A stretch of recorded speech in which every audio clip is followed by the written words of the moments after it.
జమ్మూ కాశ్మీర్లో మరో ఉగ్ర కుట్రను భగ్నం చేశాయి భద్రతా దళాలు. పుల్వామా జిల్లా ట్రాల్లో ఇద్దరు ఉగ్రవాదులను మట్టుబెట్టాయి. వారి నుంచి భారీ మొత్తంలో ఆయుధాలను స్వాధీనం చేసుకున్నారు. వరుస ఎన్కౌంటర్ల నేపథ్యంలో కాశ్మీర్లో హై అలర్ట్ కొనసాగుతోంది. మరికొందరు టెర్రరిస్టులున్నారనే అనుమానంతో పుల్వామా సహా పలు జిల్లాల్లో కూంబింగ్ను ముమ్మరం చేసింది ఆర్మీ.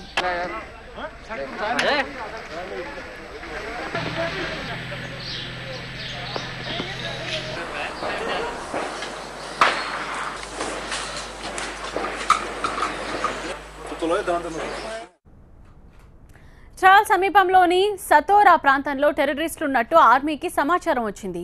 దీంతో రంగంలోకి దిగిన ఆర్మీ, జమ్మూ కాశ్మీర్ పోలీసులు, భద్రతా దళాలు జాయింట్ ఆపరేషన్ చేపట్టాయి. అనుమానాస్పద కదలికలతో సతోరాలో ముమ్మరంగా సోదాలు చేశారు.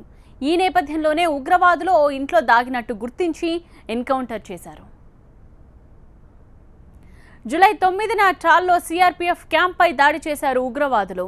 ఉగ్రదాడిలో పలువురు జవాన్లకు గాయాలయ్యాయి. ఇక ఈ ఏడాది జమ్మూ కాశ్మీర్లో 102 మంది టెర్రరిస్టులను హతమార్చినట్టు భద్రతా దళాలు ప్రకటించాయి.